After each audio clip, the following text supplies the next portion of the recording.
রানীগঞ্জের গভীর জঙ্গলের নদীতে বসবাস করে কিছু জলপরী, কিন্তু জঙ্গলের নদীর এই অংশ দখল করতে চায় এক পঞ্চমুখী নাগ। তোদের এত করে বললাম, তারপরেও তোরা এই নদী ছেড়ে গেলি না। এবার দেখ, তবে আমার বিষ দিয়ে এই জল বিষাক্ত করে দেব। পঞ্চমুখী নাগ তার মুখ দিয়ে নদীর জলে বিষ ঢালতে থাকে, আর নদীর জলের জলপরীরা কষ্টে ছটফট করতে করতে সমুদ্র রাজ্যে তাদের রক্ষা করার জন্য সংবাদ পাঠায়। জলরাজা, আমাদের বাঁচান! এই পঞ্চমুখী নাগের হাত থেকে আমাদের রক্ষা করুন। এই বিষাক্ত জলে আমরা বেশি দিন বাঁচতে পারবো না। রানীগঞ্জ নদীর জলপরীদের এই সংবাদ পেতেই জলরাজা তার কন্যাকে বলে, কন্যা মণিমালা, তুমি এক্ষুনি প্রস্তুত হও। রানীগঞ্জের জলপরীরা সংকটে আছে, আর এই দুটি জাদুর হিরে তোমার কাছে রাখো। তুমি সেখানে পৌঁছলে তারপর আমি তোমাকে বলবো এই দুই হিরে দিয়ে তুমি কি করবে। এই কথা বলে জলরাজা কন্যা মণিমালার হাতে একটি লাল ও একটি নীল হিরে দেয়।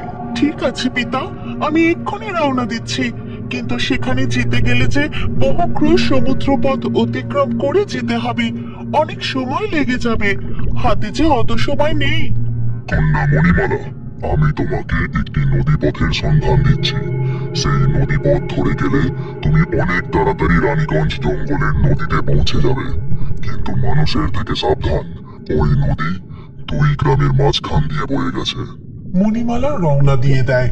পিতার কথা মতো ওই দুই গ্রামের মাঝে নদী পথে প্রবেশ করে। তখন ধীরে ধীরে বিকেল হয়ে যায়। আজ রাতটুকু বরং এখানেই বিশ্রাম নিই। রাতের অন্ধকারে এগোলে নদীপথ হারিয়ে ফেলতে পারি। ঠিক তখনই নদীর দুই পাড়ের দুই গ্রামে আজ আমাদের ন্যাড়াপুরা, কাল আমাদের দোল, পূর্ণিমাতে চাঁদ উঠেছে, বলো হরি বল। এই দেখ ক্যাবলা, তোদের ন্যাড়ার থেকে আমাদের ন্যাড়া কত বড় হয়েছে। মোটেও না, আমাদের তো টপটুকু বলো। কাল তৈরি থাকিস কিন্তু, এমন বাঁদর রং মাখাবো না 7 দিন ধরেও ঘষে ঘষে তুলতে পারবি না। আমার করবি না কিন্তু পটাই, আমার মাকে বলে দেবো কিন্তু।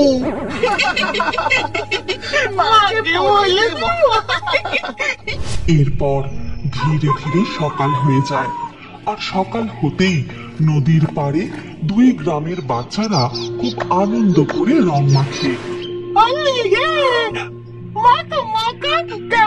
খুব ভালো করে রং মাখা। আরে আরে, আমাকে এবার ঠেলে দে, ওই গ্রামের লোকগুলোকে তো রং দিতে হবে। হ্যাঁ, ঠিক বলেছিস। পটাই কাল বড্ড বলছিল আমাদের নাকি এমন রং মাখাবে 7 দিন ঘষেও তুলতে পারবো না। আমরা কি ছেড়ে দেবো নাকি? এরপর ক্যাবলা, শিউলি, নন্টে সবাই মিলে রং ভরা বেলুন নিয়ে নদীর পাড়ে এসে দাঁড়ায়, আর সেই বেলুন ছুড়ে দেয় নদীর ও পাড়ের গ্রামে। বেলুন গিয়ে লাগে সোজা গোপাল দাদুর গায়ে। আমার নতুন পাঞ্জাবিটা একেবারে গেল। হতচ্ছাড়া বজ্জাত ছেলেগুলো, তোরা বেছে বেছে আমার গায়ে বেলুন ছুড়লে, দাঁড়া একবার।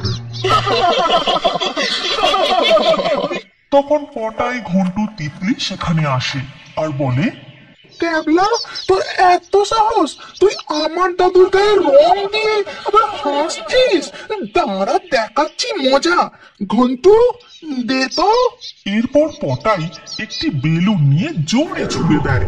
ঠিক তখনই ক্যাবলার মা উঠানে জামা কাপড় মেলছিল, আর সেই রং ভর্তি বেলুন গিয়ে লাগে। হায় হায় হায় গো, আমার নতুন জামা কাপড় গুলো একেবারে নষ্ট করে দিল। বাজি বজ্জাত ছেলে মেয়ে সব, ধরা তোদের রং খেলা আমি বার করছি। এই কে রে, কে চললি এই বেলুনটা? ঠিক তখনই ক্যাবলার মা নদীর পাড়ে যায়, আর পটাইদের বকাবকি শুরু করে। আর তা শুনতে পেয়ে শ্যামলী, হ্যাঁ গো ক্যাবলার মা, বাচ্চাগুলো নিজেদের মধ্যে রং খেলছে, তা তুমি এমন করে ঝগড়া করতে এসেছো কেন? ঝগড়ুটে মহিলা একটা, পায়ে পা দিয়ে ঝগড়া না করলে তোমার বুঝি পেটের ভাত হজম হয় না? কি বললে? যত বড় মুখ না তত বড় কথা। দাঁড়াও, দেখাচ্ছি মজা। ব্যাস শুরু হয়ে যায় দুই গ্রামের মধ্যে তুমুল ঝগড়া। বাচ্চাদের সাথে সাথে এবার বড়রাও এসে যোগ দেয়। একে অপরকে রং দিতে শুরু করে, রং ভর্তি বেলুন ছুটতে থাকে। এরা কি শুরু করেছে? রং খেলার নাম করে রীতিমতো যুদ্ধ করছে। এদেরকে থামানো উচিত। রং ছোড়াছুড়ি করতে করতে পটাই পা পিছলে নদীর জলে পড়ে যায়। বাবু, কে আছো? আমার বাবুকে বাঁচাও, আমার বাবুকে বাঁচাও। পটাই নদীর জলে ডুবে যায়। ঠিক তখনই মণিমালা জলপরি তাকে তুলে উপরে উঠে আসে এবং পটাইকে নদীর পাড়ে শুইয়ে দেয়।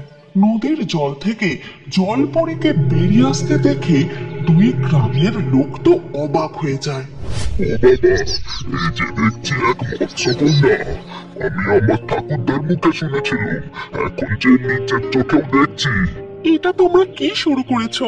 দোল উৎসব যে এক মিলনের উৎসব, একে অপরকে ভালোবাসার উৎসব। তোমরা একে অপরকে রং ছুড়ে আঘাত করছো। তোমাদের জন্য কুকুর বিড়ালের গায়ে রং লাগছে, নদীর জলে রং পড়ছে। পশুদের গায়ে রং লাগলে তাদের যে কষ্ট হয়। হোলি শান্তিপূর্ণভাবে পালন করা উচিত। দুই গ্রামের লোকজন জলপরীর কথা মন দিয়ে শুনতে থাকে। তখন গোপাল দাদু বলেন, আসলে সব দোষ আমাদেরই। আমাদের এই দুই গ্রামের ঝগড়া যুগ যুগ ধরে চলে আসছে। আজ তোমাদের ঝগড়ার কারণে একটি বাচ্চা নদীর জলে পড়ে গেল। কত বড় বিপদ হয়ে যেত বলো তো? তোমরা কথা দাও আর কোনোদিনও ঝগড়া করবে না, দুই গ্রাম মিলে মিশে শান্তিতে থাকবে। ঠিক আছে জলপরি, আমরা কথা দিচ্ছি আমাদের দুই গ্রাম আর কোনোদিনও ঝগড়া করবে না। ঠিক আছে, এবার তবে আমি আসি, আমার দেরি হয়ে যাচ্ছে। হোলির উৎসবে দুই গ্রামের ঝগড়া থামিয়ে মণিমালা জলপরি রানীগঞ্জ জঙ্গলের নদীর দিকে এগিয়ে যায়। আর সেখানে পৌঁছতেই শামুকমালা মণিমালাকে সেখানকার সমস্ত ঘটনা খুলে বলে। আর তখনই মণিমালা, পিতা, আমি এখানে এসে গেছি। আপনি বলুন, আমি ওই পঞ্চমুখী নাগকে কি করে পরাস্ত করব? তুমি প্রথমে ওই নীল হিরে বের করে মন্ত্র জপ করো। দেখবে নদীর সব বিষ নীল হিরে তার মধ্যে শোষণ করে নেবে। আর লাল হিরেটি ওই পঞ্চমুখী সাপের শরীরে ছুঁড়ে দিলেই সে ভস্ম হয়ে যাবে।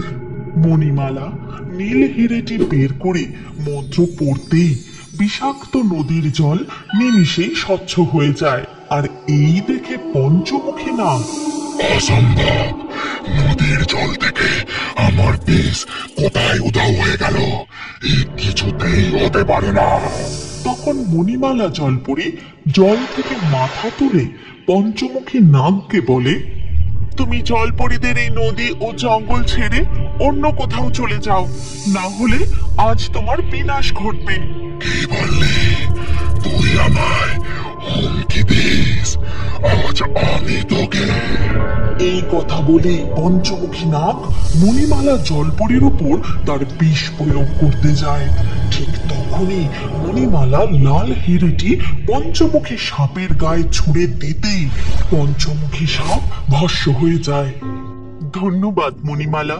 জলরাজা তোমাকে সঠিক সময় আমাদের উদ্ধার করার জন্য না পাঠালে আমরা হয়তো মারাই যেতাম। আর সেই বর্ষে গিয়ে আটকায় মৎস্যকন্যার লেজে। রবি আর হরি মিলে ছিপ দুটোকে দুদিকে টানতে থাকে আর মৎস্যকন্যা ধীরে ধীরে জলের উপরে উঠে আসে।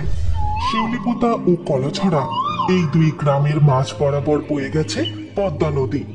সেই নদী দিয়ে সাঁতরে যাচ্ছিল এক স্বর্ণ জলপরি।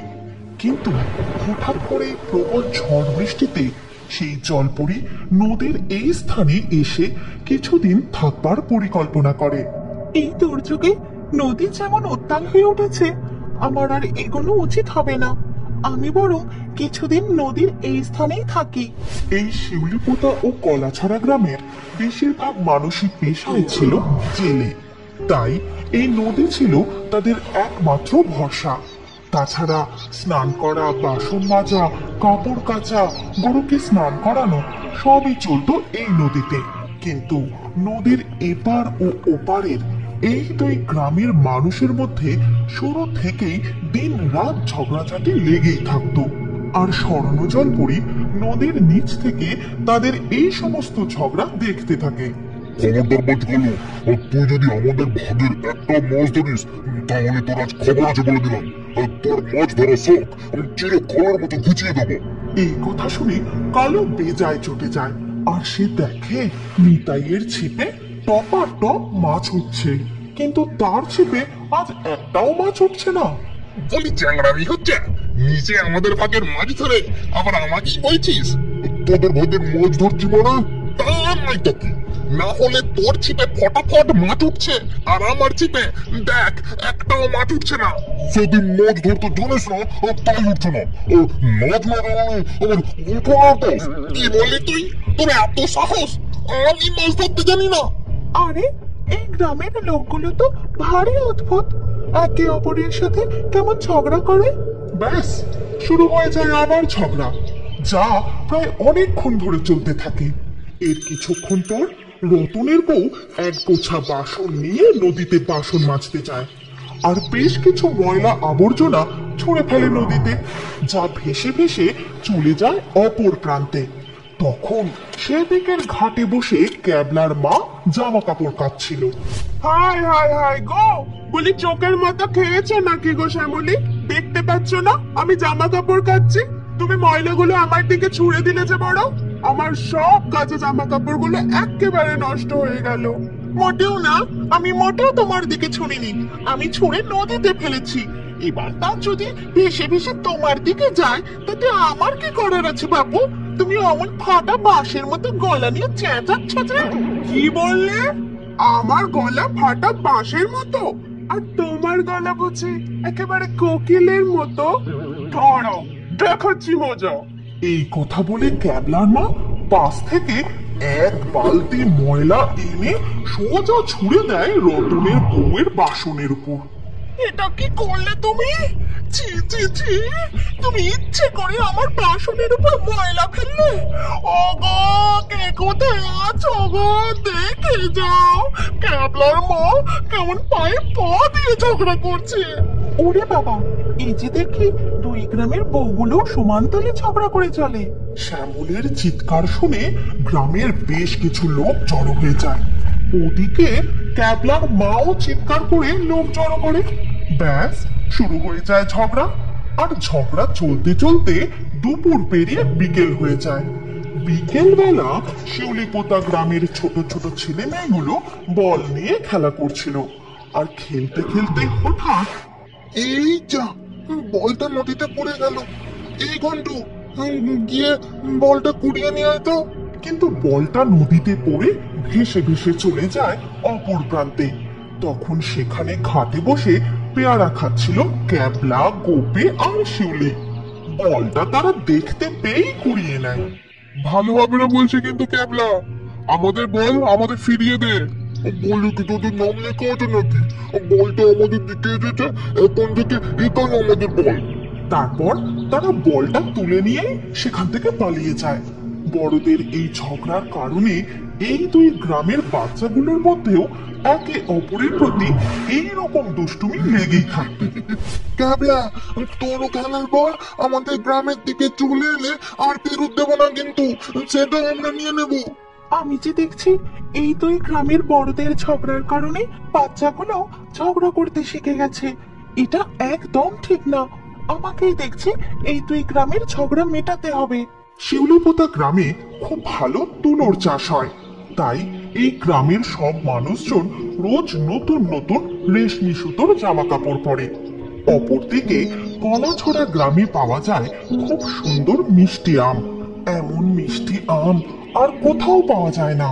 কিন্তু এই দুই গ্রামের মধ্যে সবসময় ঝগড়া থাকার কারণে কেউই নিজেদের গ্রামের জিনিস নদীর অপর প্রান্তের গ্রামে পৌঁছতেই দেয় না।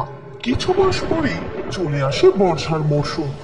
একদিন রাত্রিবেলায় বুঝলে গেলে, বেশ কয়েকদিন ধরে টানা বৃষ্টি হওয়ায় নদীতে জল বাড়তে শুরু করেছে, আর জলের সাথে সাথে পদ্মার টাটকা ইলিশ মাছও আসছে। ওই গ্রামের লোক মাছ ধরা শুরু করার আগে আমাদেরকে সব মাছ সাবার করে ফেলতে হবে। ঠিক আছে গিন্নি, কাল ভোর ভোর উঠেই নদীতে ইলিশ ধরতে চলে যাব। না না, আবার ভোর কেন? ভোরবেলা তো সবাই লাইন নেবে। তুমি বরং আজ রাতেই গিয়ে মাছ ধরা শুরু করে দাও। বউয়ের কথা মতো হরি রাতেই ছিপ নিয়ে নদীর পাড়ে রওনা হয়। কিন্তু অপরদিকে আগে থেকেই রবি আর তার বউ ছিপ নিয়ে নদীতে মাছ ধরছিল। তারপর হরি নদীতে ছিপ ফেলতেই বড়শি গিয়ে আটকায় মৎস্যকন্যার চুলে। গিন্নি, মনে হয় বড় ইলিশ মাছ আটকেছে, আমি তো টেনে তুলতেই পারছি না। আর এই কথা শুনে রবিও নদীতে ছিপ ফেলে, আর সেই বড়শি গিয়ে আটকায় মৎস্যকন্যার লেজে। আহ, এটা কি আটকালো আমার চুলে? লেজেতেও তো আটকেছে দেখছি। উফ, মরে গেলাম। রবি আর হরি মিলে ছিপ দুটোকে দুদিকে টানতে থাকে, আর মৎস্যকন্যা ধীরে ধীরে জলের উপরে উঠে আসে। তাকে দেখে তো সবাই খুব অবাক হয়ে যায়। রবি, তুই ছেড়ে দে বলছি। এই মৎস্যকন্যা আমার ছিপে আটকেছে, তাই এই মৎস্যকন্যা আমাদের। আমার বাড়ির আপনার নাকি? দেখতে পাচ্ছিস না আমার ছিপটা মৎস্যকন্যার লেজে আটকেছে? তুই ছেড়ে দে, এই মৎস্যকন্যা আমাদের। এদিকে মৎস্যকন্যা প্রচন্ড ব্যথায় ছটফট করতে থাকে, আর মৎস্যকন্যাকে নিয়ে হরি ও রবির মধ্যে তুমুল ঝগড়া বেঁধে যায়। তারপর ভোরের আলো ফুটতেই সেখানে আরো লোক জড়ো হয়ে যায়, আর মৎস্যকন্যাকে নিয়ে দুই গ্রামের মধ্যে ঝগড়া চলতেই থাকে। এদের ঝগড়া থামার তো কোনো নামই দেখছি না। এদিকে আমি যে যন্ত্রণায় ছটফট করছি, সেদিকে কারোর হোশ নেই। বলছি, তোমরা থামো এবার, আমাকে ছেড়ে দাও। আমাকে সমুদ্রে ফিরে যেতে হবে। ও বাবা, এই মৎস্যকন্যা যে আবার কথাও বলতে পারে দেখছি। তোমাকে তো আমরা এত সহজে ছাড়বো না। তোমাকে আমরা মেলায় নিয়ে গিয়ে চড়া দামে বিক্রি করবো। কখনো না, মৎস্যকন্যাকে আমরা বিক্রি করব। এই কথা শুনে মৎস্যকন্যা মনে মনে বেশ ভয় পায়। সাথে সাথে সে একটা ফোন দিয়ে আটে। তারপর বলে, তোমরা কি জানো আমার কাছে অনেক ধন সম্পদ আছে? তোমরা যদি আমাকে ছেড়ে দাও, তাহলে এই ধন সম্পদ আমি তোমাদের দুই গ্রামের মধ্যে যে কোনো একটি গ্রামকে দিয়ে যেতে পারি। তবে আমারও একটা শর্ত আছে। তাই নাকি? তুমি যে সত্যি কথা বলছো, সে আমরা বুঝবো কিভাবে? তখন মৎস্যকন্যা জাদু করে জলের মধ্যে অনেক ধনসম্পদ নিয়ে আসে, আর সাথে সাথে সেই ধনসম্পদ আবারও উধার করে দেয়। আর তা দেখে তা কি শর্ত? বলো বলো, আমরা সব মানতে রাজি। এই সমস্ত ধন সম্পদ আমরাই পাবো। জলপরির সমস্ত ধন সম্পদ আমরাই নেব। আমার শর্ত হলো, নদীর জলে না নেমে তোমরা একে অপরের গ্রামে গিয়ে সেই গ্রামের বিশেষ বিশেষ জিনিস নিয়ে এসে আমাকে দেবে। আর যে গ্রামের মানুষ আগে আমার কাছে আসতে পারবে, আমি তাদেরকে এই ধনসম্পদ দিয়ে যাব। মৎস্যকন্যার কথা শুনে সবাই খুব চিন্তায় পড়ে যায়। এই নদী ছাড়া একে অপর গ্রামে যাওয়ার কোনো রাস্তাই নেই।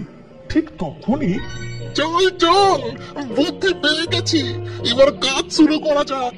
শিউলিপোতা গ্রামের লোকজন বাঁশ কেটে শক্ত কাঠ জোগাড় করে নদীর উপর একটি ব্রিজ বানাতে শুরু করে।